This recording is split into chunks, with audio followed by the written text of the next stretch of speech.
Hello everyone and welcome back to the channel.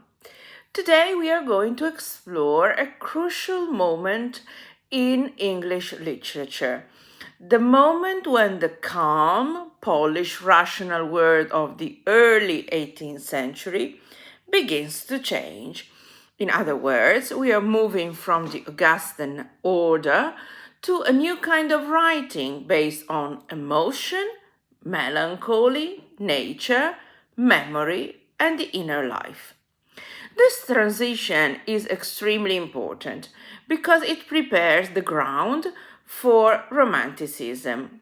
But before Romanticism fully arrives, there is an intermediate phase that we usually call pre-Romanticism.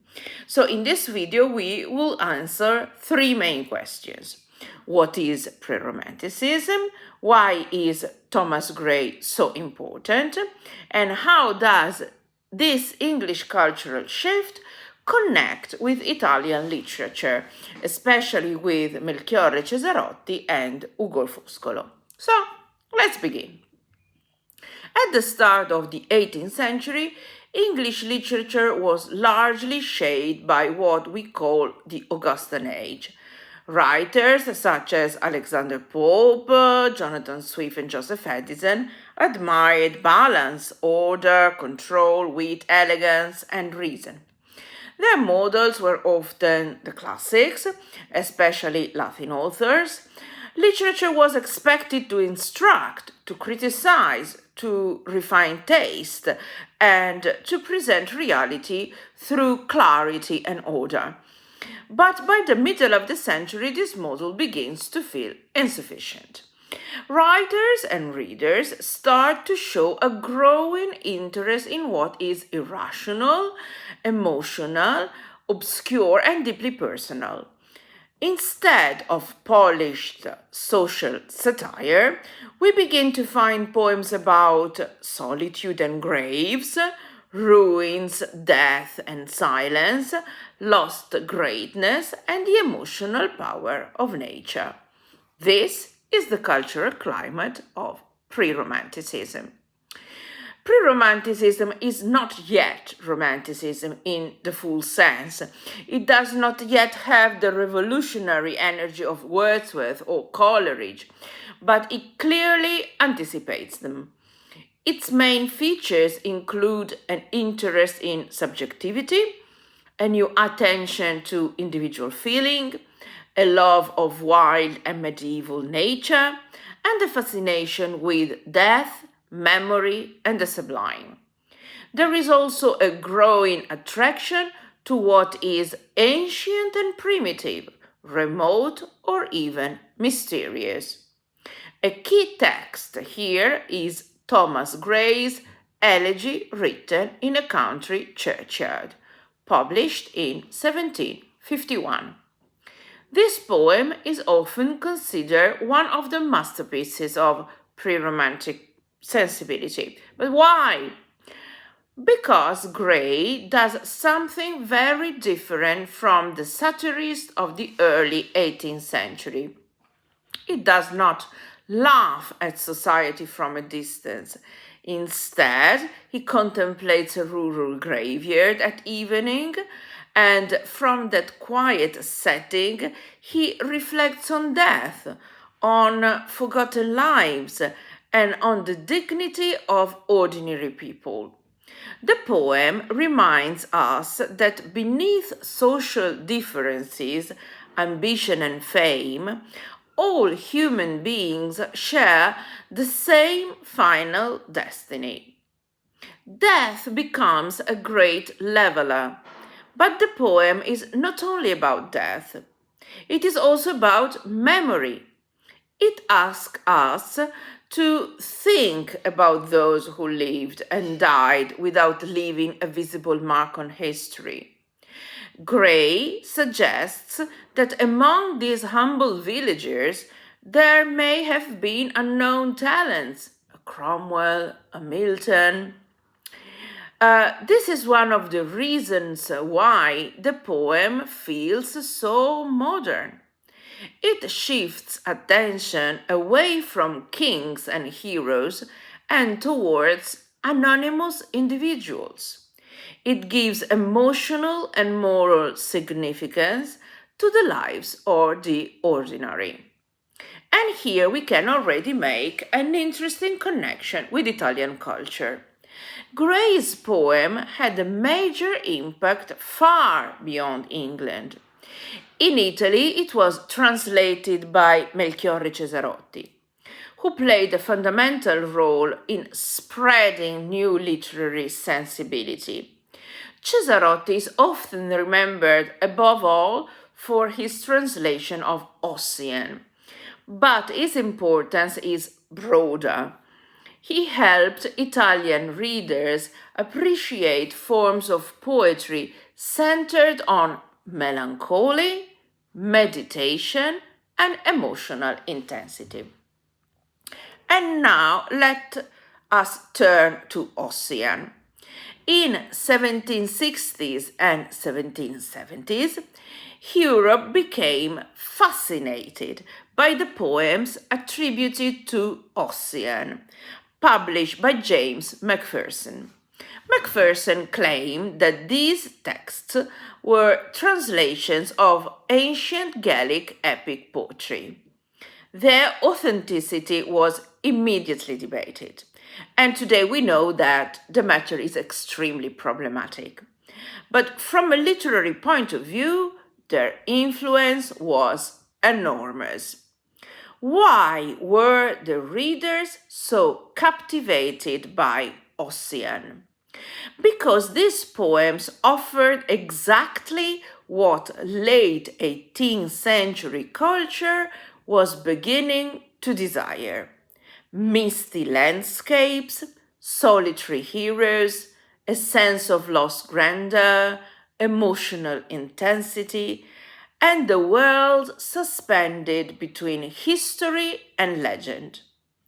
Ossianic poetry is full of shadows, winds, ruins, distant voices, and heroic sadness. It creates an atmosphere rather than a tidy argument. It appeals less to reason than to imagination and feeling.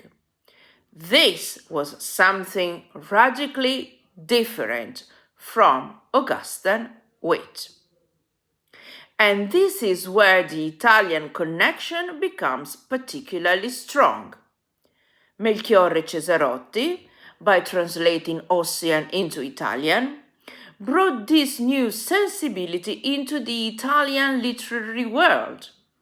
His work was decisive because it showed that poetry did not have to be only clear, balanced, and classically controlled. It could also be visionary, melancholy, nocturnal, and emotionally charged.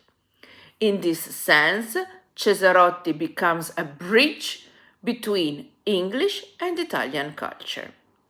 Through Gray and Ossian, Italian readers encounter themes that would later become central to writers such as Ugo Foscolo: tombs, memory, glory, loss, and the emotional and civil meaning of the past. This brings us to a fascinating and sometimes misunderstood expression: the suicidal poets. This label refers to a late 18th century fascination with melancholy and self-destruction, and the figure of the suffering, isolated poet. It is linked to what we might call the cult of sensibility.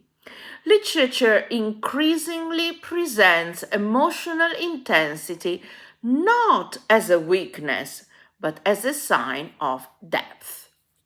In this climate, sadness acquires prestige, suffering becomes literary. The solitary individual, wounded by life and alienated from society, becomes an object of admiration. This tendency anticipates one of the central myths of Romanticism, the poet as a misunderstood and tormented figure. A name often associated with this sensibility is Thomas Chatterton, who became a symbol of the young, doomed poet. Whether we focus on historical fact or later literary myth, what matters is that late 18th century Europe became fascinated by the connection between genius, suffering, and early death. And again, this is highly relevant for Italian students and literature because similar tensions emerge in Italian literature too. Think of how in different ways Alfieri and later Foscolo construct intense, restless, heroic selves. The self is no longer calm and socially integrated. It becomes divided, passionate, and often tragic. And now let us move to Foscolo's I Sepolcri, published in 1807. Strictly speaking, this text belonged to the 19th century, but culturally, it is deeply rooted in the late 18th century world we are discussing. I Sepolcri is not simply a poem about tombs. It is a meditation on memory, civil identity, poetry, and the relationship between the living and the death.